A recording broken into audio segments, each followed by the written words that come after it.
Coming up in this episode, Steve McNamara extends his stay in Perpignan. Waerea-Hargreaves agrees to join Robins from 2025. And the superb news from Harawira-Naera.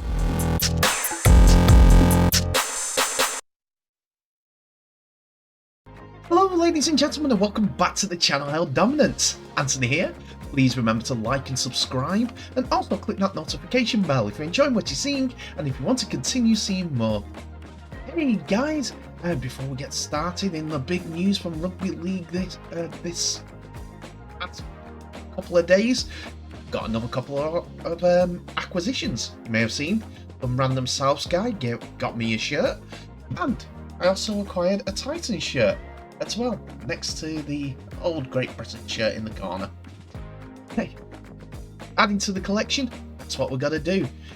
Anyway, so where do we start with today's news? Well, it's got to be Waerea-Hargreaves, as the renowned prop forward, having captured 10 major honours in his 16-year NRL career, is joining up with the Robins at the end of this current season. This means that he's linking up with Willie Peters' men for 2025. Born in Rotorua, New Zealand, Waerea-Hargreaves made his NRL debut in 2009, first playing for the Manly Sea Eagles before joining the Sydney Roosters, where he has remained ever since and has helped the club to a period of NRL dominance in the mid-2010s. It's kind of weird for a player that has never played at rugby league before joining the Eagles. The 35-year-old has won everything available throughout his rugby league career of 298 NRL appearances up to today's date, in a southern hemisphere that is very competitive. Jared and current Robin Sean Kenny-Dowell secured the Roosters NRL minor premiership and their first ever grand final win in 11 years in 2013.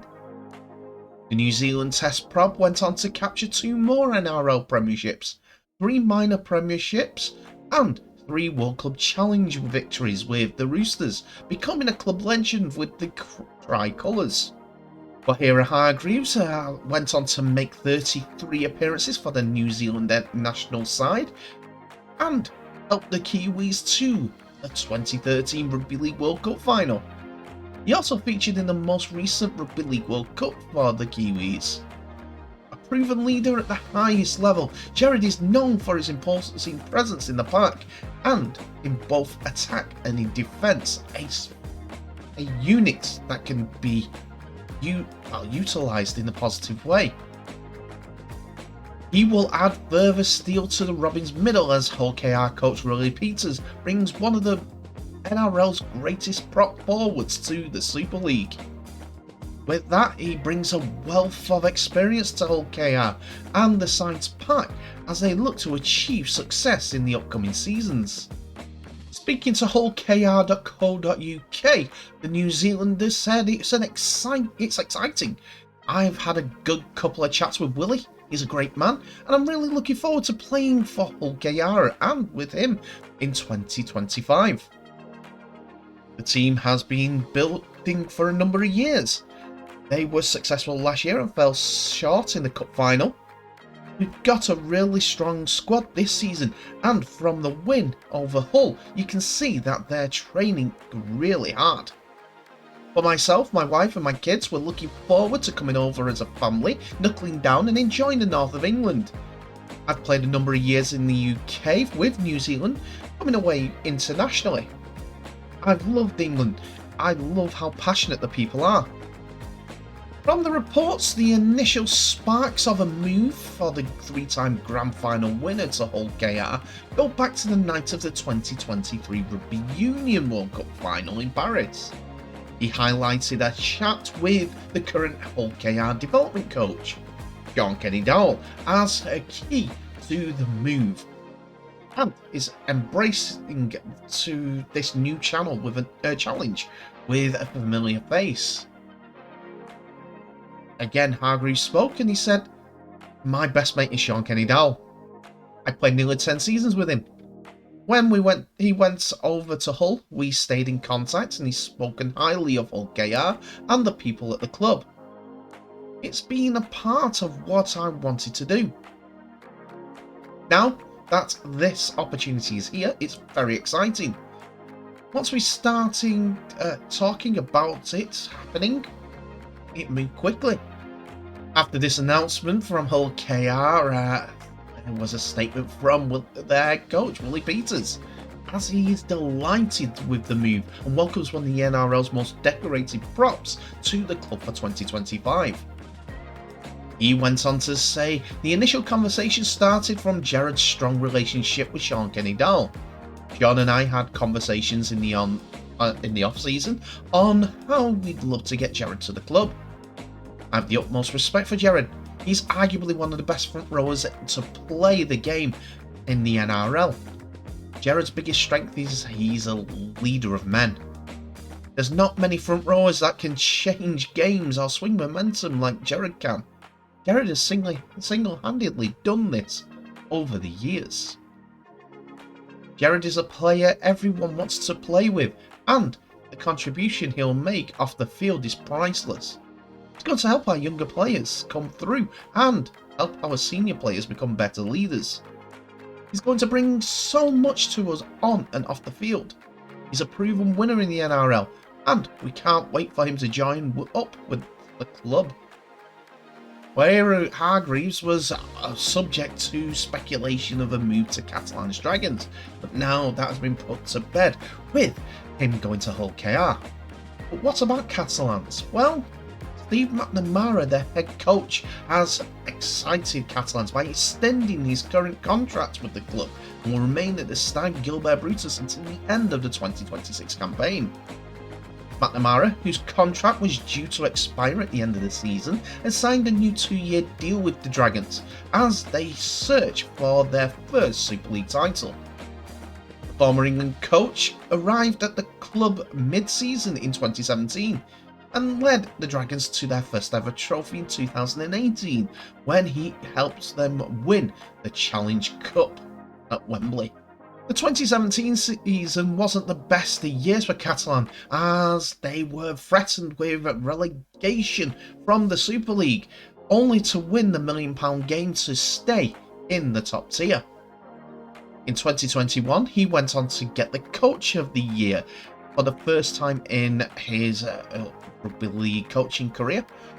He guided the club to a new trophy, winning the League Leaders Shield and featured in their maiden grand final, one that I went to.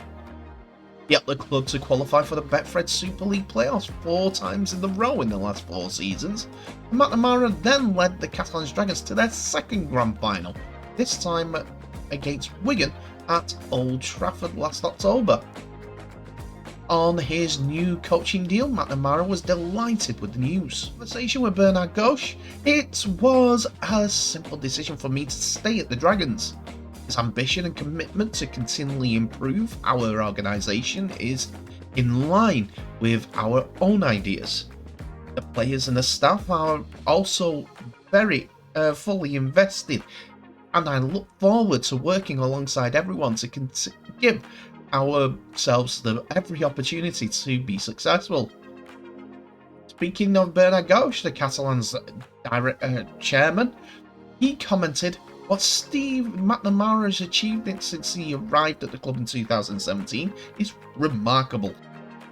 He brought his knowledge and professionalism, plus above all, the serenity that the club needed after some difficult years. He's been able to recruit and integrate French young players who represented the values of the club. The Dragons are now among the great clubs of the Super League, and we want to continue structuring the club to reach a next step.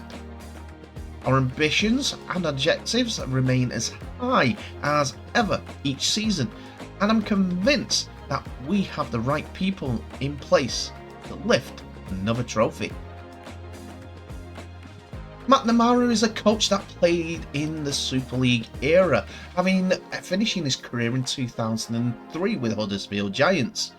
Before that, he played for Wakefield Trinity, Bradford Bulls and Hull FC, from a career that spanned between 1989 and 03.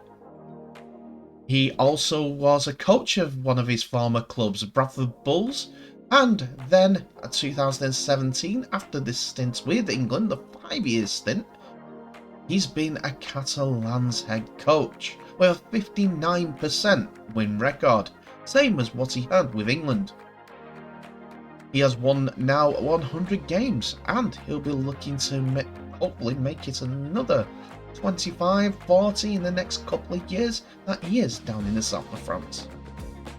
And finally, we now come to the fantastic news about Harawira-Naera, who has been cleared to play rugby league again, less than a year after he had a seizure in the middle of the game. Also, just 2 months since his head coach, Ricky Stewart, said the NRL star would have to retire due to the confronting episode. The 28-year-old collapsed and convulsed on the field during the Raiders match against the Souths on the 27th of May 2023, with the players from both sides forming a protective ring around him as he received the treatment that he sorely needed. Harawira-Naera's fit came while he was standing alone and was not the result of any heavy contact. Raiders CEO Don Ferner Jr. said later that medical staff had found 3 minor head knocks in that match, which contributing to the factors that caused the seizure. Physiotherapist Brian Seeney, who runs the very popular NRL physio account on social media platform X, said cardiac testing revealed that the Canberra star had a heart inflammation and abnormal heart rhythms. Now, specialists have told the forward that he can resume his playing career after having a potentially life-saving device implanted into his body, according to News Corp, that is. Harawira-Naera now has a defibrillator internally attached underneath his arm, with the implants used to detect abnormal heartbeats and correct them using an electronic shock. British Premier League football players such as Christian Eriksen and Tom Lockyer have had devices fitted after almost dying when they suffered heart attacks during games. Lockyer recently showed off his implant on social media, revealing a bulky lump under his left arm. The size of the device Lockyer had fitted with isn't much of an issue in soccer, but could be problematic in rugby league due to the constant high-level contact the players go through. The NRL physio did show a picture on X on what sort of thing he has. On X, as mentioned, CHN has been fitted with an implantable cardioverter defibrillator, an ICD, said the NRL physio, which is a device implanted in his body that will detect and stop correct irregular heart rhythms by delivering an electric shock. Example of the device seen implanted here in EPL footballer Tom Lockyer, in the picture below. In the report, it says that anyone wearing the device would need to have it surrounded by padding in order to protect them and any opposition players who tackle them. However, Harawira-Naera's defibrillator is only a little bigger than the post-it note, and according to a report in the Sydney Morning Herald. Last December, Ricky Stewart of the Raiders said the lock second row would have to retire due to the seizures. It is really sad for the kid. It's a tragedy, actually, Stewart said of the Kiwi International. The medical reports we're getting is that he's very unlikely to play again. At 28, that's tough, and he's been very good for us. Stewart added that the club are supporting him and looking for a pathway after football, as they would like to keep him in the game. After he recovered from the seizure, Harawira-Naera opened up about the effects it has had on him and his loved ones. Giving the game away crossed my mind when it first happened, Corey said. A month after the incident was the comments coming out. It was a bit of a shock and my family felt the same way. The bit that really got me was my 5-year-old son. He saw it on TV and doesn't want to play footy anymore. Luckily, he wasn't at the game.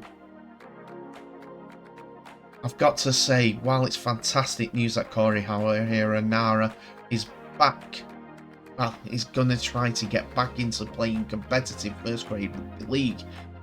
It will be a risk, one that he plans to take. The defibrillator can help a lot and can probably help him in other instances. If you know about Tom Lockyer, you'll understand why.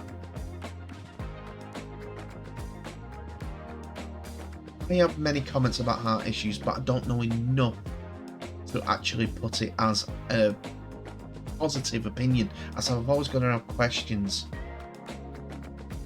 I'm going to leave this to you guys. I'm going to leave it to the experienced people out there as well. And I'm also going to leave it to Harawira-Naera and his family. As if this is the best route that he can think of to do what he can do in life, then that's what he's got to do. But in the meantime, we wish him all the luck in the world, and hopefully he can achieve his dream, because we're always rooting for one of our family in the rugby league. Ladies and gentlemen, thank you so much for watching. Please remember to like, subscribe and share this video worldwide, as well as clicking on that notification bell for any updates on new videos that may be coming your way in the near future. Tell me what your thoughts are on today's episode in the comment section below, as it's open for business. You, me and everyone can have that discourse about rugby league. It's going to be a tough one for the two New Zealanders, a different lifestyle altogether, whether it's just coming back to playing rugby league or moving halfway around the world. But I do hope that they've got the great support structures behind them so that they can overcome any obstacles that may come in their way. Wish Corey the best of luck, and we'll welcome Jared as we normally do with tough forwards in rugby league. Steve McNamara extending his deal with in Perpignan. Well, that's a good move for Catalans, as they are showing progression. They are still bringing in the big players. Let's hope that it does finish off with another trophy, whether it's a Super League Grand Final or even the Challenge Cup. Anyway, I'll leave the musing to you guys. Hit me up in the comment section. Anyway, thank you so much for watching. Please remember to share this video worldwide, and end the episode as I've always done and always will do, by wishing you all the very best. So please stay safe, and I'll see you in the next episode.